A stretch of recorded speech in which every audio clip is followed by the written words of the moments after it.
most people know you as, from your college days, one of the best three-point shooters in the country. What goes into the mindset of being, like, one, the persona that goes into being the shooter, like everybody's on the bench, shooter, you got a shooter coming. That on top of, you know, I got to make shots. Like, I got to continue to make shots. I missed 6 in a row. I have to make this 7th one. Like, what's going through your mind? It's a growing process, honestly. I think, you know, my mindset now probably is even better than it was last year and, you know, the year before that. So it's kind of something that's always evolving. I think it comes back to the confidence that you got to have is the work that you put in, ultimately. That's the biggest thing. And that kind of just overrides any pressure or nervousness that might come out of, like you said, you know, there's an expectation that you got to make some shots. Yeah, I shot, 7, 8 threes a game. I'm probably going to have a game or two, and we both had them where we were 1 for 8, you know, 0 for 8 even. Dude. And it's like, yeah, you get out and you're like, yeah, I just lost us that game, I feel like. And you get in there, it's like, games are going to happen, Funk. Like, you go and watch film the next day, like, probably shouldn't have shot that, right, Coach? And Coach is like, no, like, and you're going to shoot it again next game, too. It's gone! Myles Dread becomes the 38th player in the history of Nittany basketball to go over 1,000 career points. What's up, everybody? It's Myles Dread, host of the Heat Check, presented by State Media. Super excited to have you guys on the show. We're going to have weekly episodes with former Penn State basketball players and other hoopers across the Big Ten. Check us out on Apple, Spotify, and YouTube. And don't forget to like, comment, and subscribe. We really appreciate you guys' support. Enjoy the show. College football tees, college basketball tees, whatever you need, Mercury has you covered with the best merch out there. We're talking about high quality clothing, inexpensive, and the best part is I have a 15% discount for everybody who goes and gets some right now. Use the code below, hit the link in the description, and go get your merch now. Use the code to get 15% off. What are you waiting on? Go do it. Welcome back to the new episode of the Heat Check with Myles Dread. I have a great guest today. My twin, this is my guy. You know, we went through a lot of battles together, ups and downs. I've known him for a very long time. You know, the first time I ever played against him, we kind of kicked his ass a little bit. But today we got my guy, Andrew Funk, the shooter, on with us today. Funky, what's up, brother? What's up, man? I appreciate you having me on. Yeah, those AU battles used to get bad for me. I'm going to put that out there now. I'm not even going to try and spin it any other way. Those T-Cover boys used to have our number. I will not lie. You guys were the team that, like, everybody be like, man, who these bunch of white guys coming out here kicking everybody's ass? And then we're like, all right, we know these guys can play. Let's not even play around with them. Let's get them out of here. That's great. Well, let's get started. First and foremost, most people know you as one of the best three-point shooters from your college days, one of the best three-point shooters in the country. What goes into the mindset of being, like, one, the persona that goes into being the shooter, like everybody's on the bench, shooter, you got a shooter coming. That on top of, you know, I got to make shots. Like, I got to continue to make shots. I missed 6 in a row. I have to make this 7th one. Like, what's going through your mind? Yeah, you know, it's a growing process, honestly. I think, you know, my mindset now probably is even better than it was last year and, you know, the year before that. So it's kind of something that's always evolving. I think it comes back to the confidence that you got to have is the work that you put in, ultimately. That's the biggest thing. And that kind of just overrides any pressure or nervousness that might come out of, like you said, you know, there's an expectation that you got to make some shots.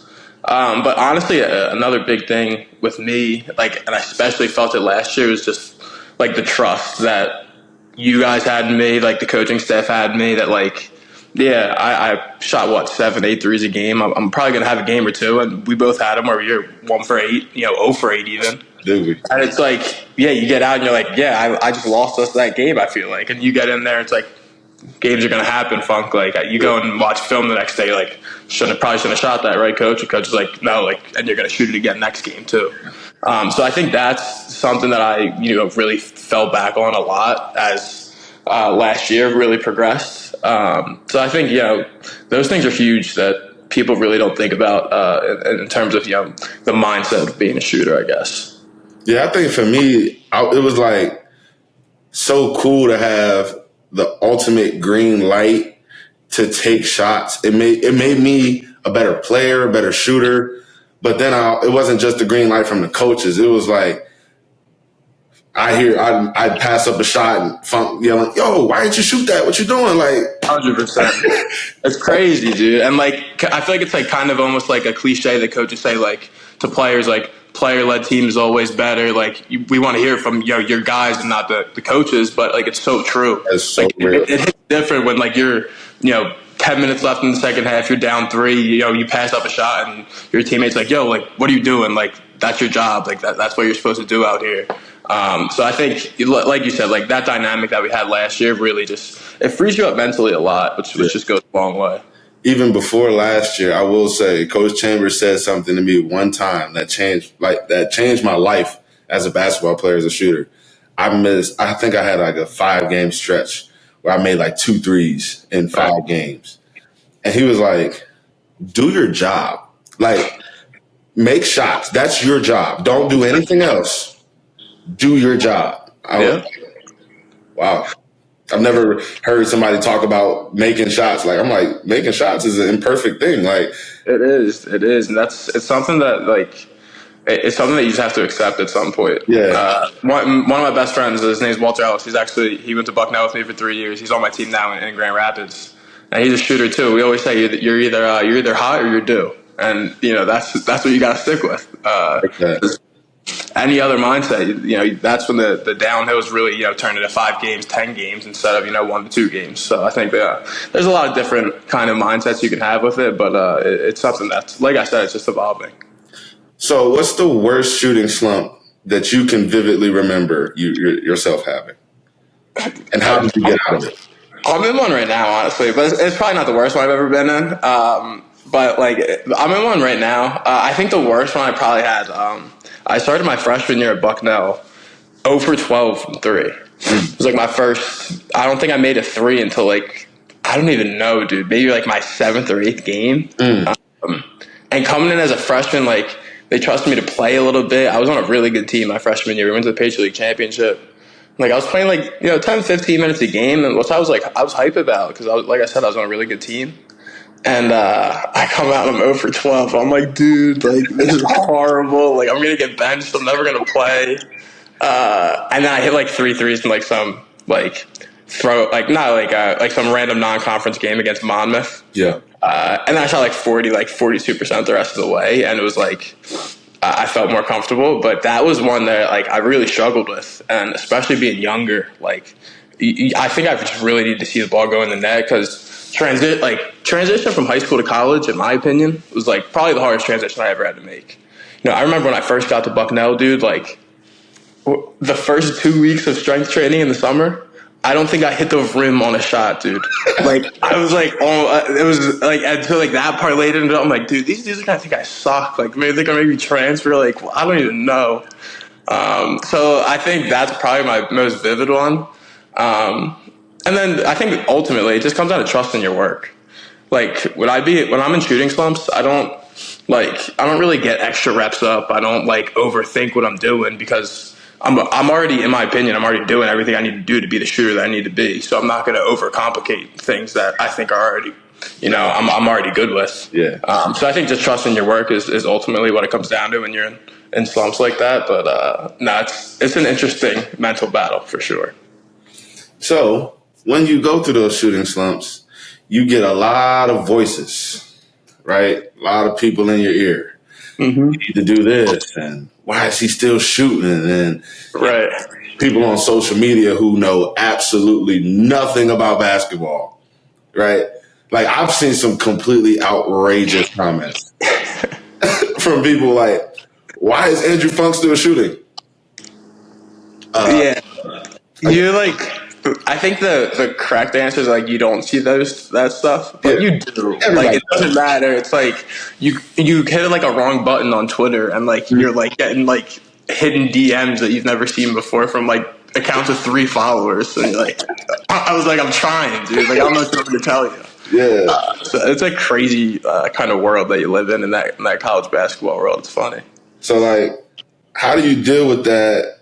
Kind of putting those walls up, right? Like, you have so many different voices just coming at you all the time, like coaches, AAU coaches, high school coaches, teammates, former teammates, your mom and dad, brother. You got what? You got about 12 brothers, don't you? Yeah, I got 5 brothers. You hide that or get away from that noise.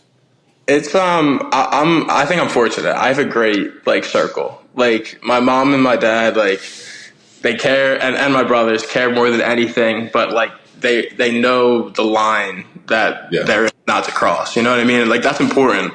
My parents always taught me growing up, listen to your coach, whoever your coach is. My dad didn't always coach me, so whoever your coach is, they're the one volunteering their time. They're doing what they want to do to help you out. Listen to them, and it wasn't never anything retaliate or anything like that. So I think that kind of inner circle that I had was really good for me. And I think I was also blessed with some really good coaches too. Even going back to Bucknell, I think Coach Davis really trusted me. At Penn State, obviously, Coach Shrewsbury trusted us all, and that instilled confidence in you. I think helps you kind of, like you said, kind of build those walls and kind of trust in that. I think I'm doing the right thing, and I'm going to trust the people around me that we're all working toward the same thing. So I think, like I said, that inner circle that I have really helped kind of instill that in me. And, I'm really grateful for that. So dealing with criticism, right? A lot of people can't handle that. A lot of people, for whatever reason, I'm definitely not one to judge people for making the decisions that they make, right? But hopping in the transfer portal, you were a person that hopped in the portal, but you have your own reasons. Mm-hmm. What do you have to say about the people who may be hopping in the transfer portal a little early or not giving themselves a chance to fail, get better, and then succeed? They're kind of missing that, not everything is a yellow brick road, right? Absolutely. No, it's a tough line to balance, I think, because everyone's situation is different. I don't want to sound like I'm calling anyone out, but for me, I probably had a chance to transfer probably after my junior year from Bucknell. I was really the only senior on my team my senior year at Bucknell, and not that I thought we were going to be bad going into the year, but I was I got this extra COVID year, maybe I got 2 years. But like you said, I just feel like you have to go through hard things sometimes, and I feel like that's kind of something that's kind of being lost upon a chunk of people, and that ultimately going through those hard times helps, and that's what on the other side of hard is some really rewarding things. So I think, like I said, everyone's situation is different. That might not apply to someone in a freshman and sophomore in college who's not playing a ton right now. Maybe that situation isn't right for them. But I think ultimately what you have to do before really hopping in that portal is, take a look at yourself. Am I doing everything that I need to do? A bunch of people have said it, but I heard Kobe say it before. It's I need to make it undeniable that I should be playing in this game. Am I doing everything that I should to make sure that coach is putting me in? And, if I am and things don't shake out my way, then maybe it's time to look at, alternatives. But I think, at the end of the day, taking that look in the mirror can be a, really rewarding thing sometimes. Ladies and gentlemen, for the people who don't know, Andrew Funk is a part of a very, very small basketball world. The fact that he is in the NBA G League right now, playing with Jalen Pickett, Colin Gillespie, mm-hmm. Jamari Wheeler. Yep, recent addition to the team. Walter Ellis, his former college teammate, mm-hmm. and Hunter Tyson, who we just lost to last year at Clemson. Yeah. All of these people are relatively tight-knit. They're one teammate, one person away from knowing each other for multiple years. How does that kind of – is that weird going into a locker room, seeing guys that you're oh, I remember you. I know you. Yeah, it's crazy, dude. And I talked about I talked about earlier, that high school to college transition and stuff. I just find transitions in general tough, in life. Going from Bucknell to Penn State at the beginning was a little difficult for me. So I was really worried about this, going from college basketball, turning into a career. And that, just the way it worked out, like you said, with the guys you just mentioned, all those connections, I'm so grateful for it. It couldn't have worked out any better. It's I'll call it fortuitous circumstances, I guess. But it's been really a blessing, and it's made that transition into professional basketball that much easier. And yeah, dude, they're literally my guys. It's just from every stage. Like, I've known Colin Gillespie since we were in like 6th grade. Like, we've been best friends since high school. Like, Walter, we lived together for 3 years. Jalen ended up getting drafted, and he's spending some time with us. Like, it's all just crazy how it comes together full circle in the basketball world so many times. It's nuts. So, being in the G League, playing in the Big Ten, even at Bucknell, there's some dudes in the Patriot League, right? Sure are. Who's the one player? You know what? Let's just focus on the Big Ten. I want to focus on the Big Ten. Mm-hmm. Who's the one player in the Big Ten that you played against that after the game you were like, whew, he might have got the best of me today. I'm not going to lie. Yeah, I think last year it had to be one of the bigs. Like, after I think it had to be Trace after that Indiana game. That semifinal game in the Big Ten tournament. Dude, I had a couple of ones where I was tagging the short roll. I was getting out the way a couple of times. I can't even lie, because he's just a dynamic athlete, and obviously the way we played, like, you were at that small ball 5 a lot, and so like we were all kind of playing from a disadvantage to begin with on the defensive end. And so when you know that, and you're like, yeah, like all 5 guys probably got help on this guy, and he's still kind of getting the best of you a decent amount. It's a little bit deflating, but obviously, we end up getting the best of him that game. But I think that's one game and player that I come back to that it's like, yeah, like that was tough. Yeah. Yeah. So for me, I have a weird opinion because like I kind of transitioned to multiple different positions in my career. Sure. Like earlier on, I was playing out the 2, right? So like my freshman year, I had to guard James Palmer. For the people who don't know who that is, James Palmer played at Miami first and transferred to Nebraska. Right. He was the top of our scouting report, and he was such a difficult check. Mm-hmm. He was right-handed, but shot better going left. Right. Shoot threes. He was like 6'6" with long arms, and I'm out there as a freshman just like, all right, I gotta. Right. He's right here. Go left. Guys, right. Don't jump for it. Like. So it was him. Obviously, seeing Carson Edwards my freshman year. I didn't think of that. Changed my perception of how people could score the basketball. He put that biscuit in that basket, boy. That turnaround that he had was one of the craziest things I've ever seen, honestly. So Brandon Slater, one of my best friends, he was playing at Villanova. He's sitting on the bench. He didn't play as much his freshman year. Right. He kind of called me earlier in the season, kind of laughing almost. Like, you let Carson Edwards put up 38, 39, whatever it was. I was like, dude, he's different, man. I'm trying to tell you, he is different. Like, he just scores it unconsciously. Like, literally. He's just so aggressive, but he's not talking trash or anything like that. He's just, I'm gonna go get 20, and you better hope I don't get 40. Right. It's containing him at that point. And he's like, after the tournament game, he calls me. He's like, bro, you were right. I'm like, dude, I told you. Yeah, they beat them in the tournament that year. They beat them in the tournament that year. He's like, bro, I've never seen nobody just unconsciously just go and score like that. Like, right. It was almost like he had no other responsibilities on the court but to shoot the ball. Well, especially you said you're a freshman when you're playing him. Like you're memorizing that scout. You're like, if I get matched on to him, like I got to know everything. I got to know everything that he's doing, and it doesn't even matter. Yeah, it doesn't matter at all. Nothing matters. And then of course Zach Edey, man. Like I'm 6'4", right? He is a massive 7'4" man. Like he's not. I don't know if people remember. Matt Arms that went to Purdue. Like, he was tall, but I could kind of push him out of the post a little bit. Zach Edey, he got tree trunks for legs. He's stronger than he looks, and he looks strong, but he's way stronger than he looks. Mm-hmm. And he got great feet, great hands, great touch around the rim. Well, that's the thing. Even when you did manage to push him out, 2-3 feet from the spot that he wants it, he's still extending that hook shot out to, 8-10 feet. And that's when it's really like, what do you do at that point?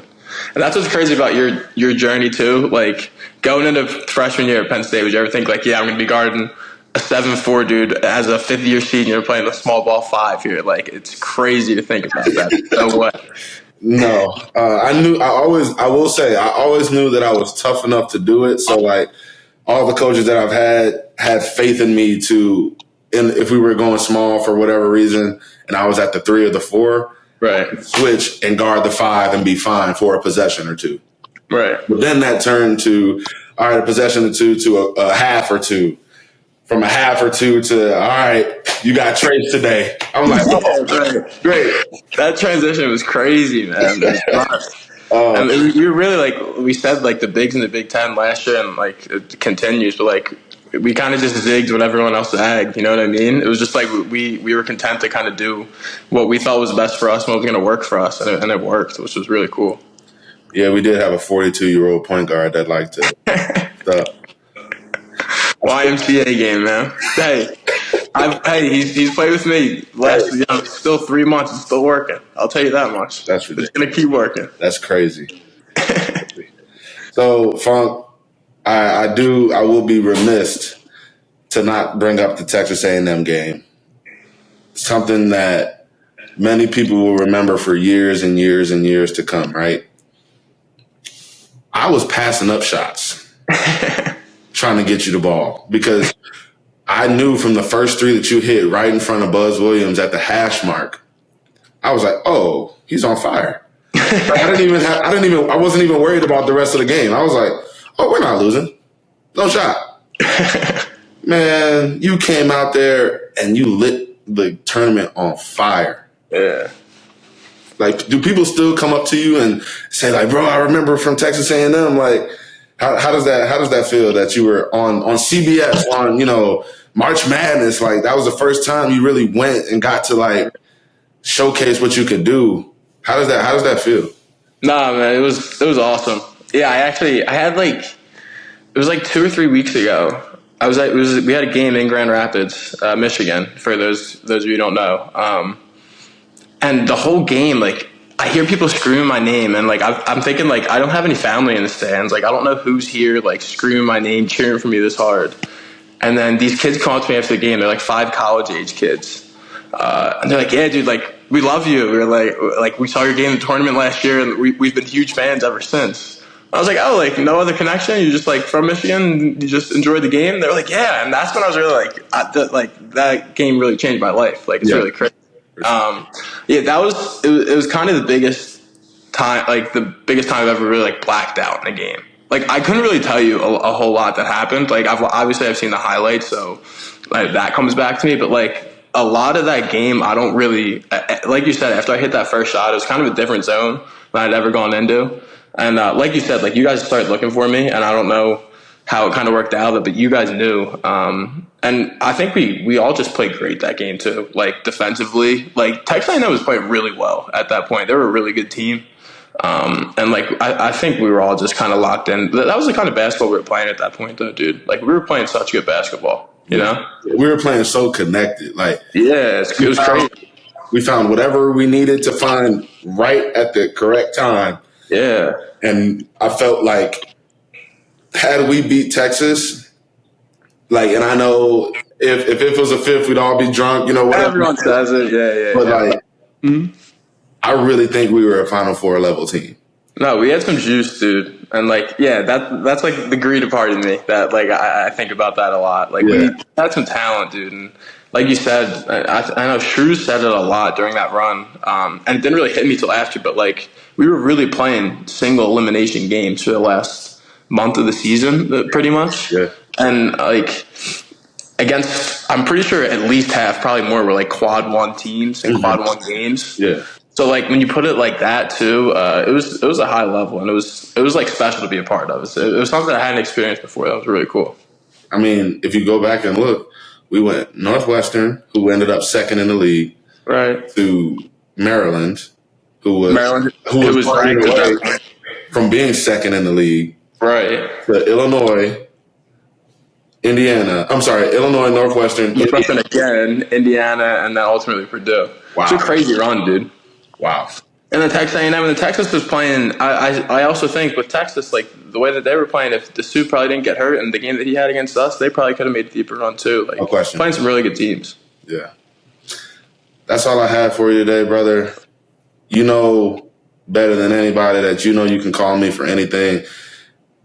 Love you, brother. Thank you so much for doing this for me. For the fans that don't know, Funky, today is Sunday, but we usually go to Sunday Mo's. I didn't get a chance to go. Southwest Grill, get a stack, take it back home, watch Sunday football. I'm rooting for my Lions tonight. Let's hope we can go get the dub. Funk, thank you so much for coming on. This is Myles with the Heat Check. Peace. Yes, sir. What's up, everybody? Hope you enjoyed this episode of The Heat Check. Be sure to like, comment, and subscribe so we can continue to have big-time guests and create great content for you guys. And if you haven't yet, check us out on social media in the links below. Really appreciate you guys' support. We'll see you next week.